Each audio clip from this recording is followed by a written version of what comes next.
Ahoj, tak všichni online? Jo. Taky. A ty, babi? Babi, musíš tam na to kliknout. Ne na to babi, druhý. musíš tam na tu ikonku. Sluchátko, babi. Vypadáváš.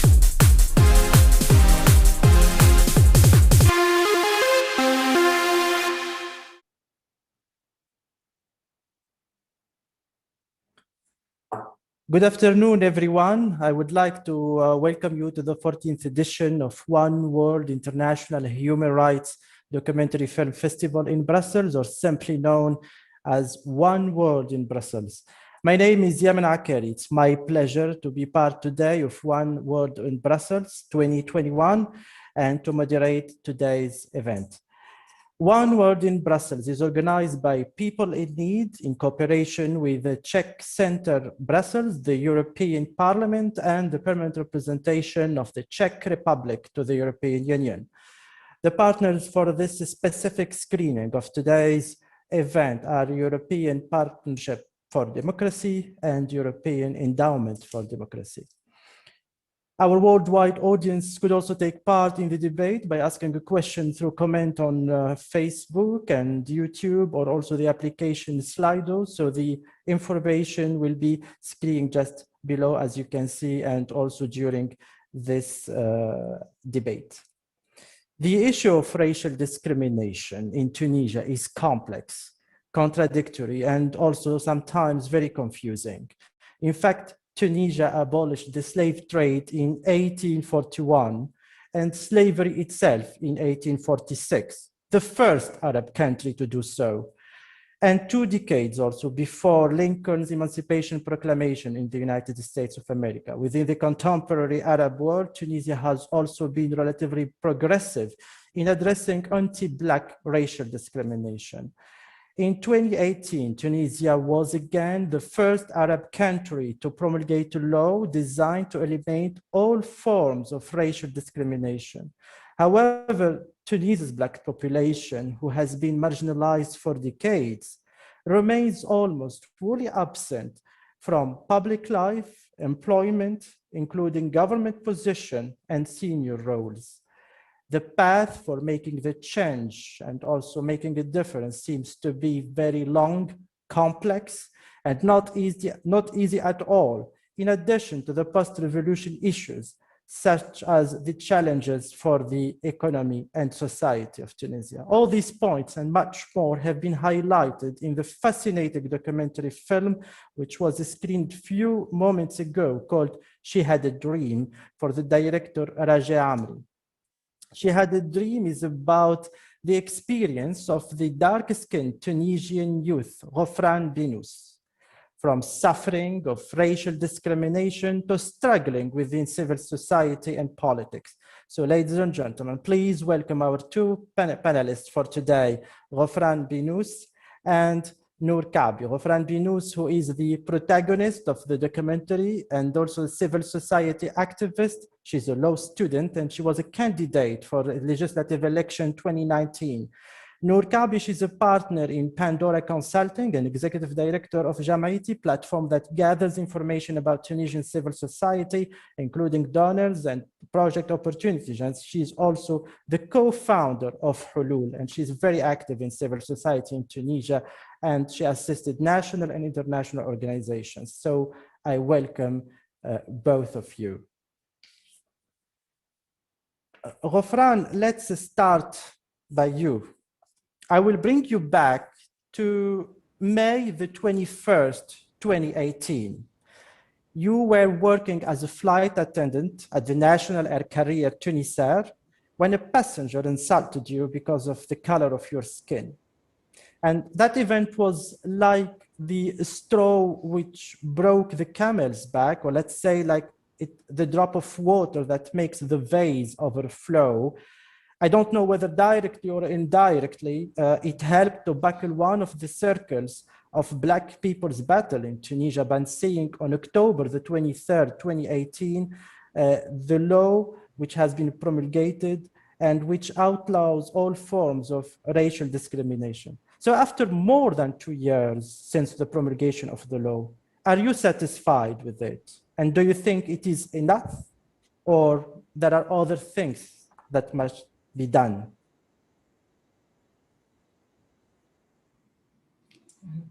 Bonjour, merci. Good afternoon, and thank you for giving me the opportunity to give my opinion in this One World Festival. I am very happy to be part of this festival. And about your question, Yamen, I have been attacked by racist opinions. I was not the only one fighting against discrimination, but maybe this was the beginning of a fight. The idea was to encourage a change and to help politicians change the situation. So, do you still suffering from racial discrimination within Tunisian society until now? You, your family, or other people who may ask you to assist them through civil society to defend their rights?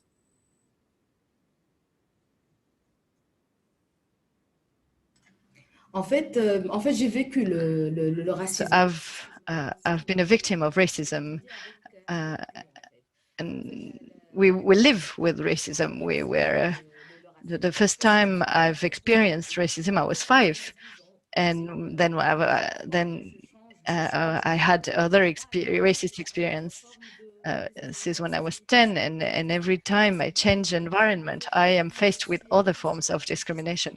I am an activist. I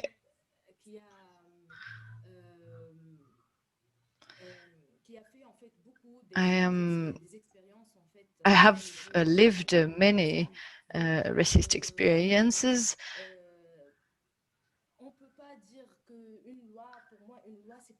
A law will never be enough to eradicate racism in Tunisia. We have to work on sensibilization, and this is what we're doing in the civil society. So this is our job as activists in civil society.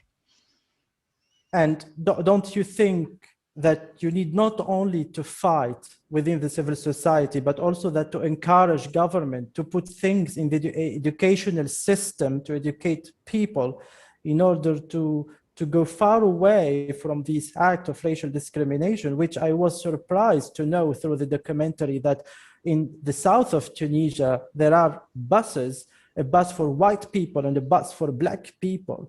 I was shocked as Tunisian to know that, and that we are in 2021. So don't you think that also the government, and especially on educational system, must be changed in that way? Moi, pour moi, en fait, je l'ai dit, en fait, à chaque fois. That's what I've always said. The state is entrenching racism, and I think the state is responsible for racism in Tunisia. For years, we have never seen a black minister, we've never seen a black MP, we've never seen a black journalist, a black person in the media. So I think, well, maybe they don't want to see black people in charge, or maybe they just don't realize that black citizens are here, and for the state, I have the impression that we are second zone citizens. But at least we've seen one minister, maybe for a short time, Minister of Sport, and we have one MP, I think, in the parliament. Un mois. Yeah, it was only for a month. Yeah, only for a month. And who are the most victim of racial discrimination in Tunisia? A black man or a black woman, or both of them, they are facing the same degree of discrimination? I mean, it is very difficult for you as a woman. Pour moi, les enfants. Okay. children, I think. I think it's children, because we are older, we can defend ourselves, but I know I was a child in Tunisia, and I was very shy. I couldn't took my mind. It was very difficult for me to talk about this to my parents. I didn't want to give my opinion, but with time, I learned. But I think we have to work on education of children in every families, be they black or white. A child is a child, and we have to work with the white children so that they don't become racist, and we have to work with black children so that they don't fear of racism.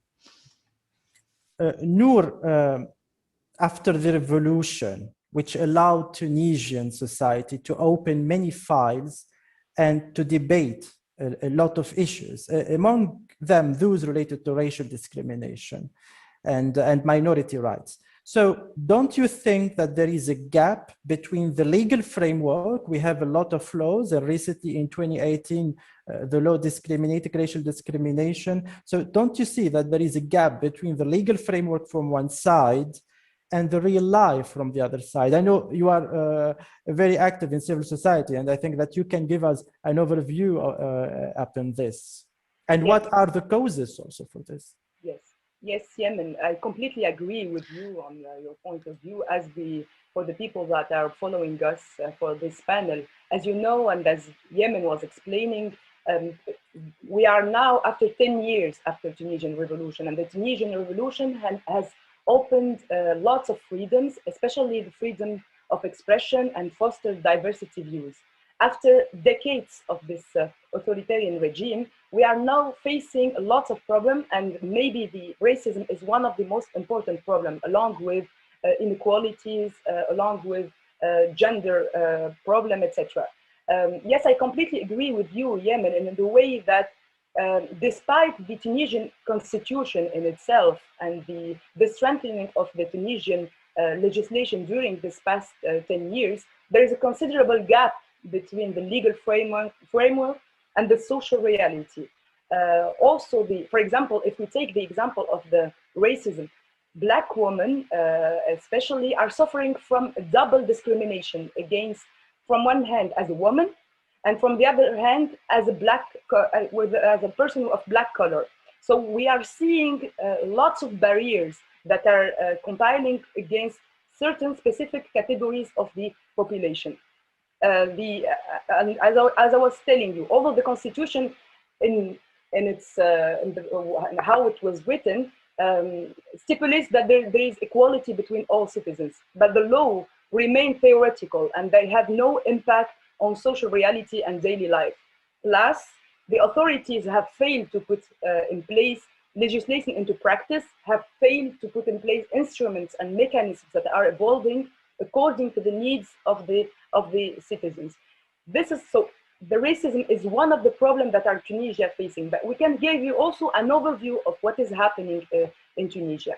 For example, if we take the security issues, as you may know, the pre-revolutionary Tunisia was characterized by an authoritarian regime, and this regime was really in power and was protected, and the structure was protected by the system in place. 8 years after the fall of this regime, we can see that the fundamental reform that needed to be done has not yet taken place.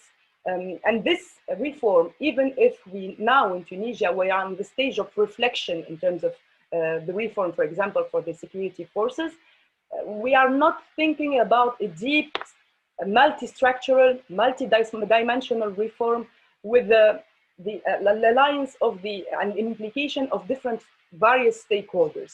If we take, we are also witnessing an atmosphere of impunity in Tunisia. And this atmosphere of impunity is declining the situation in the way that we are seeing the number of victims that has increased, and with the lack of impunity comes the environment of mistrust,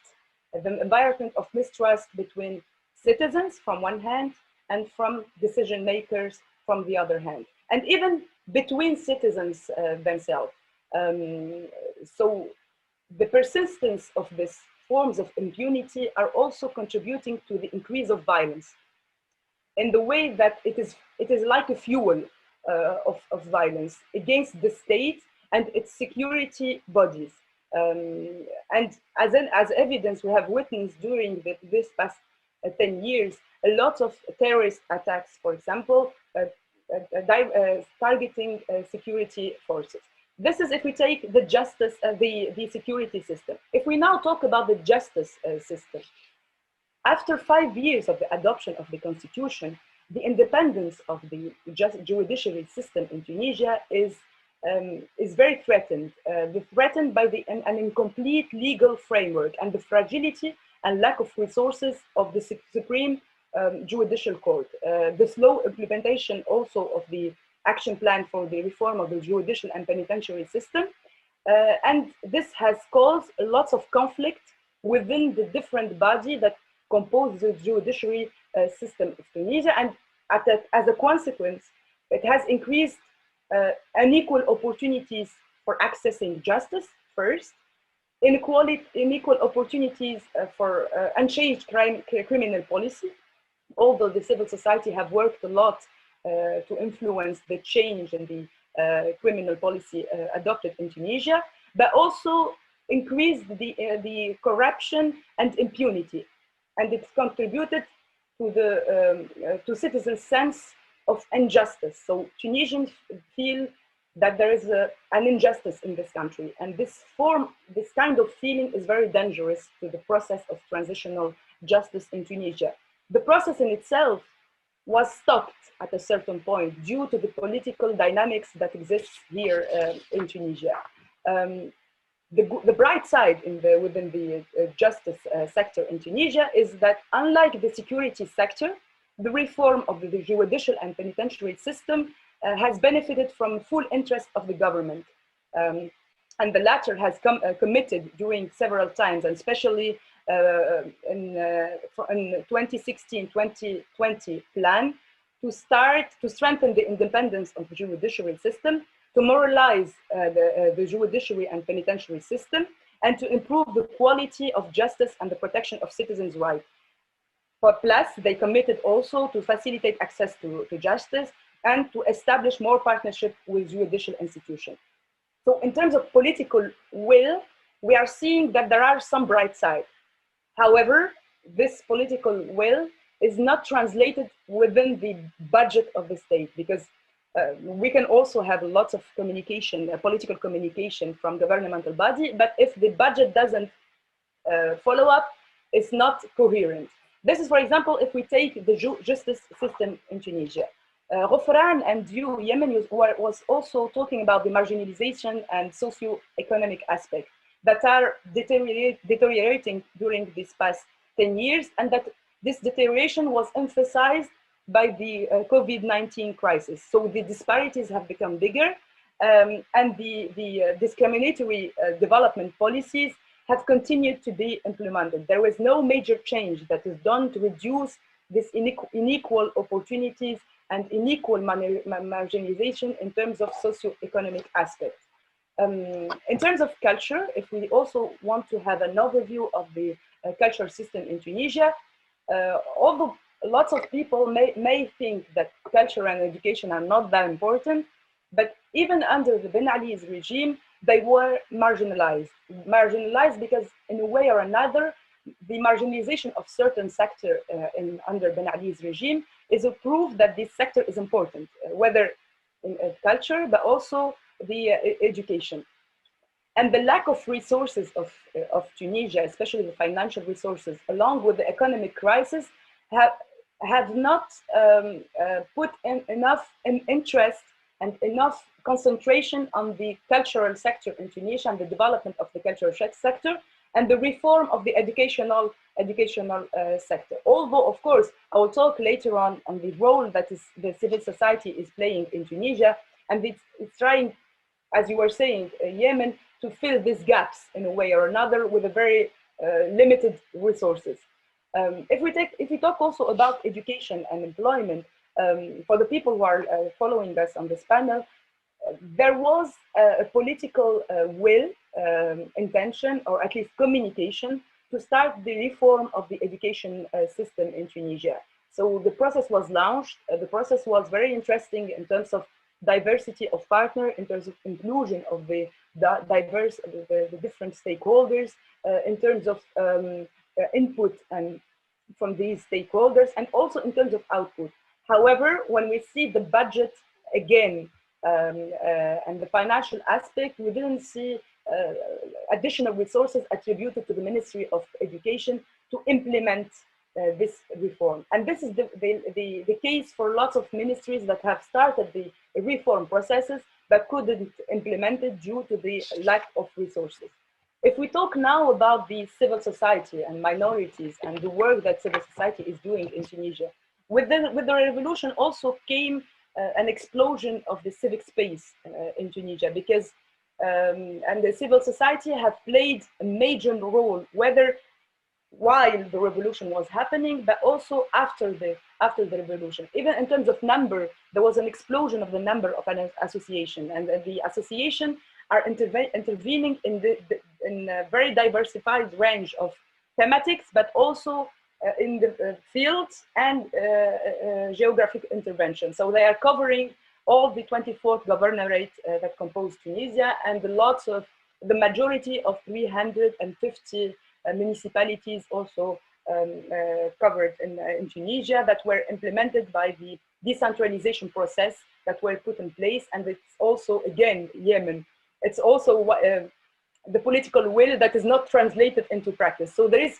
as you were, to respond to your question, if I want to recap, there is this problem of incoherence between the law and the practice, but there is also a problem in terms of incoherence between the law in itself and the need of the citizens and the reality of the field. And then there is, again, an incoherence between the political communication and the resources attributed, whether they were technical, financial, but also in terms of human resources.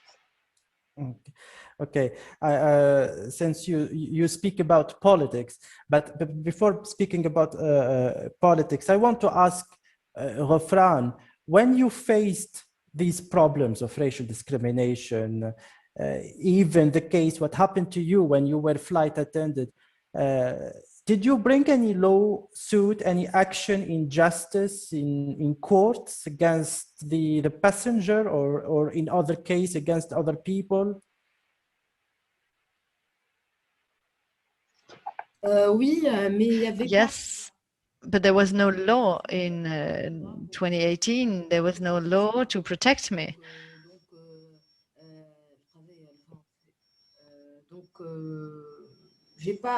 j'ai porté plainte, oui. So yes, I filed a complaint,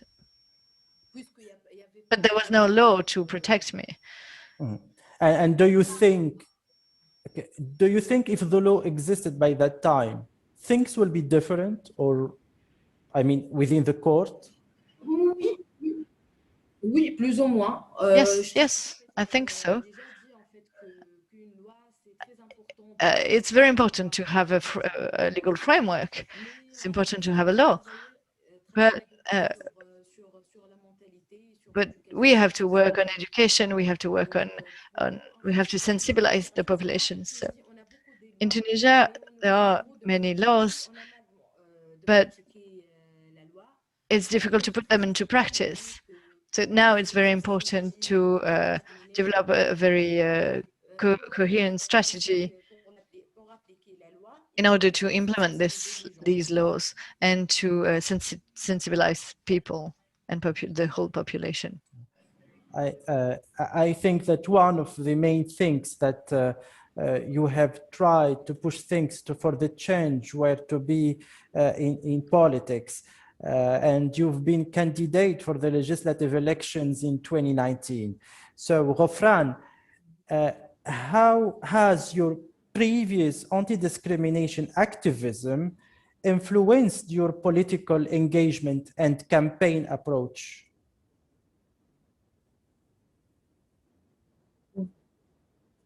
En fait, pour moi, c'était une expérience très importante. It was a very important experience for me, personally, but also professionally. And my vision was made different because of this experience. I was a black people from Medellin. Someone, sorry, from the south of Tunisia, from Medellin, told me that politics in Tunisia was not for black people. And that's also what I thought at the time. The fight for the rights of black people in Tunisia did not happen. But one day I was invited to a TV program, and I was told that the Tunisian state was racist against black people because black people did not participate to the national movement, which was not true at all. So the history is not right for us, for black people in Tunisia.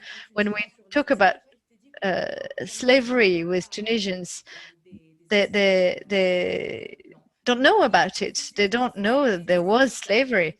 So, and I think the state has a very important role to play. After the abolition of slavery, the black remained citizens of second zone.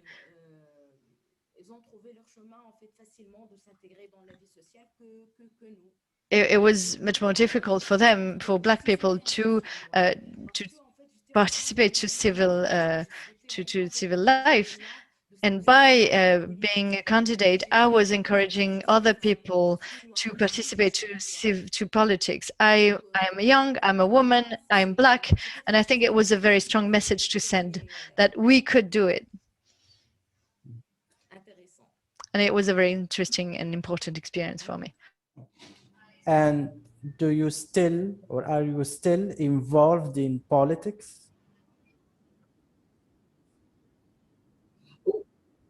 Oui, mais autrement, pas dans un parti. Yes, but I'm not part of a political party anymore. I've resigned 9 months ago, and now I'm doing politics in another way with other young people in Tunisia. We see politics in another way. We think that we can work into politics through working with civil society. We can give our opinion, political opinion, through Facebook, Instagram. So I've changed the strategy.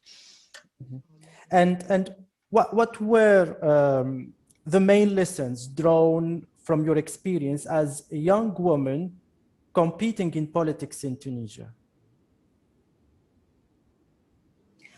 Pour moi, en fait, il faut faire la politique. I think it's important to play a role into politics.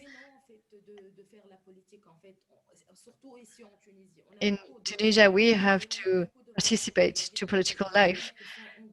A lot of young people are very committed, and we have to find the right tools.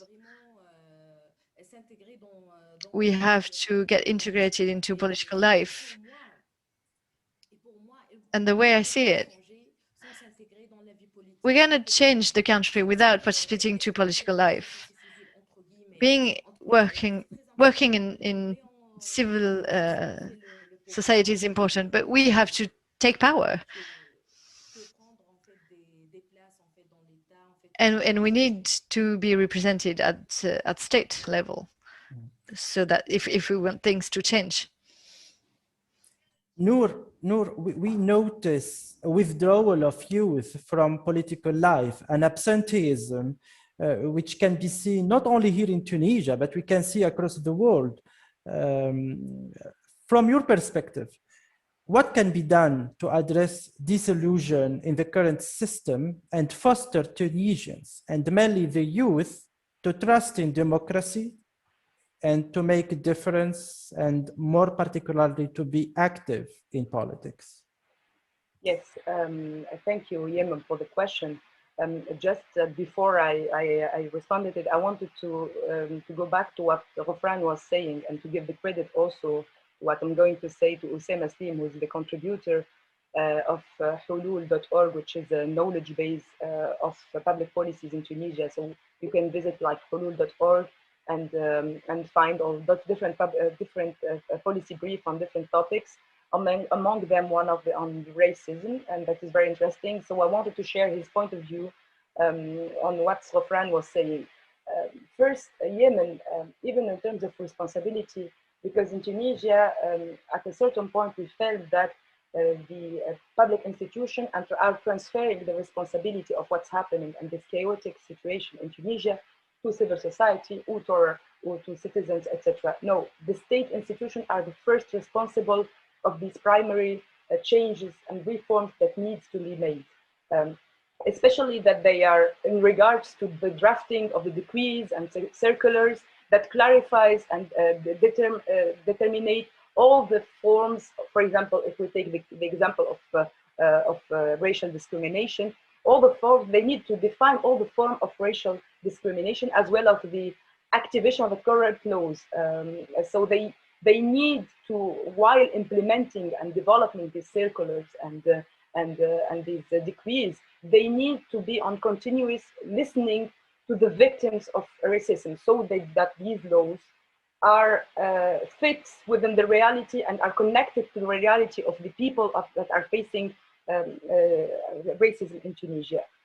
In terms of recommendations, as you were telling and saying earlier, and Ghofrane also, like the recommendation to face this phenomenon and the spread of the racism in Tunisia is multidimensional and needs to involve lots of ministries and lots of thematics. For example, the Ministry of Education, we need to go back to the teaching methods and to the communication and the message that are communicated to young people, even within the schools, to strengthen this Tunisian identity and the awareness of the African identity of Tunisia, and help to educate an enlightened generation that does not perpetuate the patterns of these oppressive structures that we are seeing now. On the culture phase, for example, on the culture sector, I think we need to develop more attention and to develop and promote the heritage of Black people in Tunisia and the role, as Ghofrane was explaining, the role they played in Tunisian history, of militantism, etc., and also today in the current life of today and within the revolution, etc. So there is a need to work on this heritage and to promote it to the different generations. In terms of communication now, in Tunisia, we have an independent high authority of audiovisual communication. This authority needs to have a specific focus on the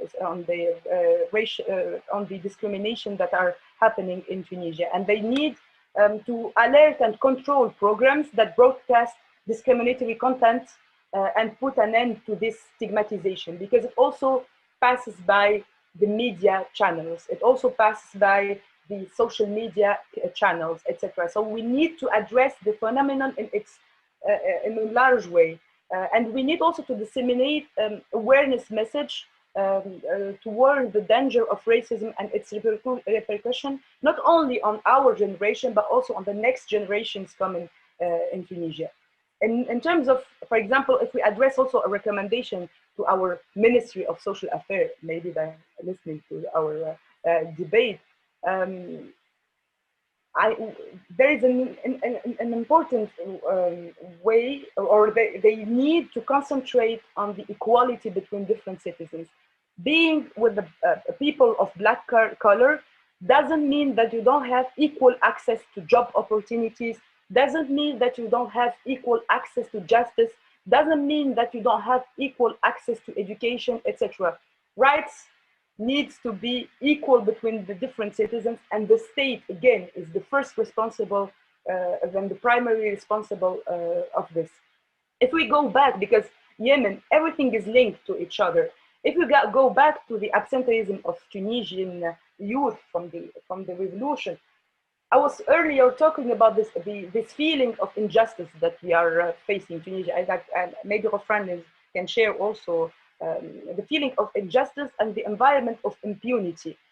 As a young people today in Tunisia, I feel that if the justice is not implemented, the justice in its very open signification, if I feel that the state is injustice, if I feel in my day-to-day routine, I don't feel secure. I don't feel that there is a justice atmosphere. I see impunity directly, whether through the transitional justice as a process or through very specific actions that have. If I feel that there is oppression today in Tunisia from security forces, and for example, what happened in the between last October and February, last October 2020 and February 2021, when lots of young people were arrested arbitrarily by security forces without having a clear legal basis. And there was lots of abuses that were made by security forces with an environment of impunity. So as a young people, how do you want me to communicate or to participate in the public space or in the political space if I don't feel secure in this country, and if I feel that there is an environment of injustice spreading? So we need to go back to the roots, Yemen. I think the issue in Tunisia is the problem of trust. And at a certain point, youth were very instrumentalized by political parties and by public institutions in place. And I will give a concrete example. For example, at a certain point, the government of the Ministry of Youth wanted to develop or to reform the new strategy of youth in Tunisia. The process in itself was very good, but we didn't see concrete outputs. Lots of people have participated in this process.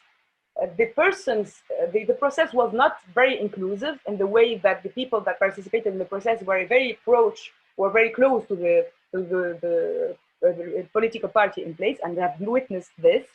And then there is no concrete output. We are not seeing an environment of accountability. If I participate as a young people with you in consultation and the process, whether it's the reform of youth strategy or the reform of education, you are accountable to me as a public institution, as civil society actor, as political party.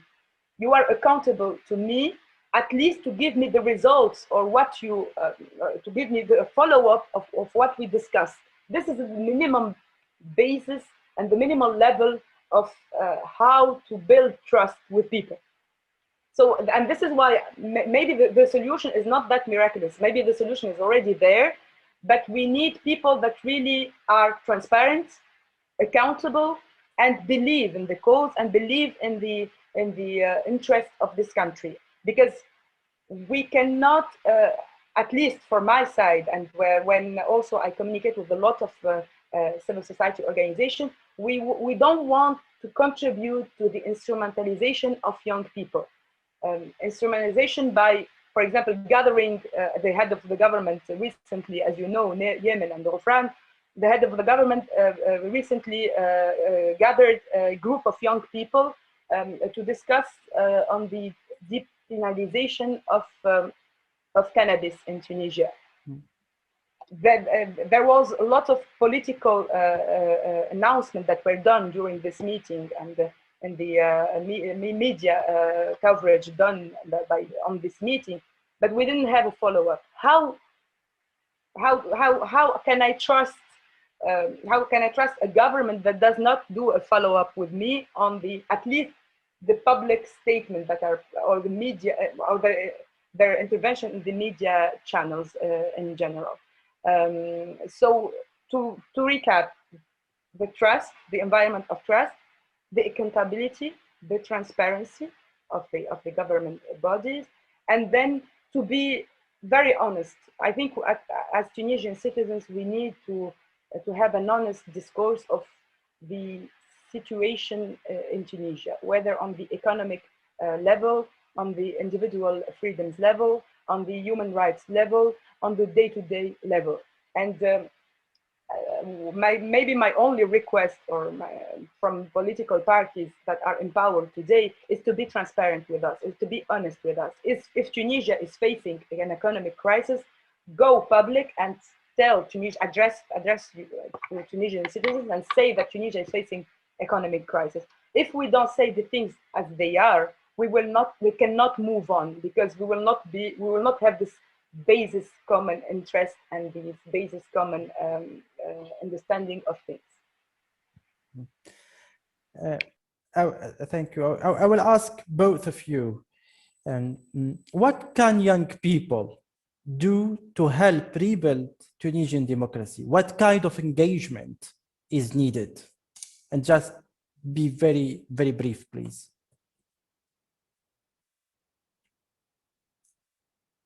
Maybe I can start, Ghofrane. What kind of engagement, Yemen? I think today we cannot talk about youth engagement as we were discussing, or as we were talking about it before the pandemic situation, to be honest. For me, today, the youth engagement starts from an engagement of the youth toward its community directly, like to its neighborhood, to its family, to people that he is directly seeing in need.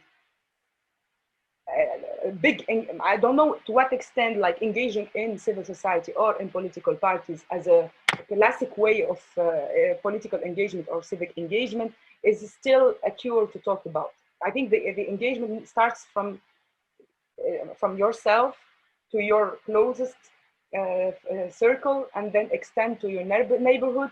And if you succeed to impact your neighborhood, then you can maybe go to influence, whether in political parties or in civil society organizations. And for you, Ghofrane?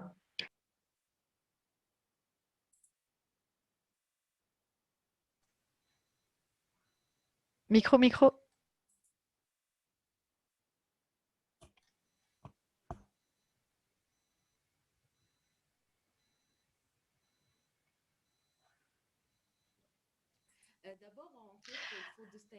To begin with, I think we have to make a distinction between people who were already committed into politics and the young people who were not. I come from a popular neighborhood, and I've seen people wanting to commit, but they don't have the financial means, they don't have the possibility to do it. So how could we encourage these young people to take part of the political life? Well, for me, it's difficult to talk about youth commitment in popular neighborhoods, but in the context of the COVID crisis, we could encourage young people to carry out their own events, to express themselves through social networks. And I already said that at the beginning of my intervention. I think young people can really talk their mind online. It's very difficult nowadays. It's difficult to meet these days. Okay, before my last question, there is a question from one of the audience. He or she, I don't know, are addressing to Ghofrane by saying, and I quote, "I must say that you, Ghofrane, were amazing in the film. Are you intending to try again to get into the parliament or politics generally? And was your perspective on Tunisian politics changed thanks to your experience during the campaign?"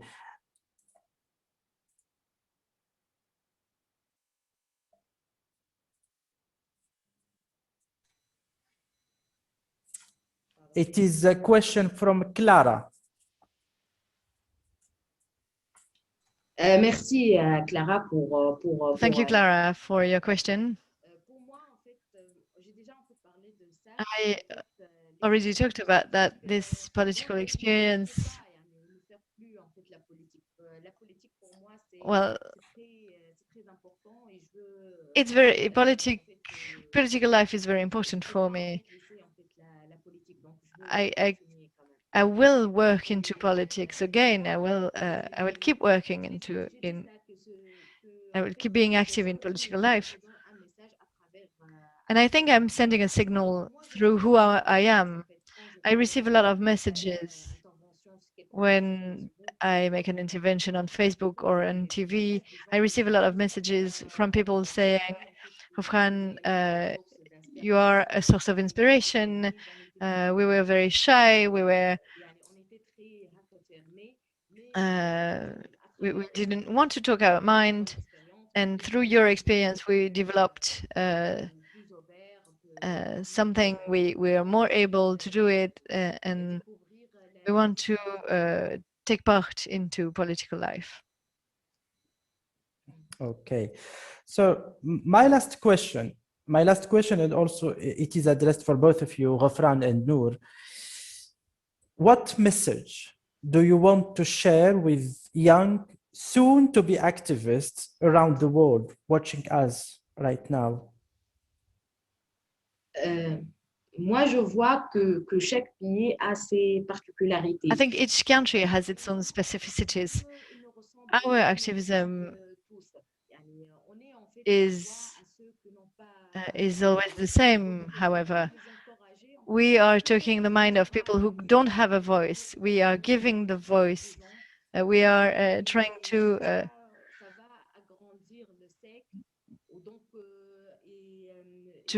make other people's voice heard.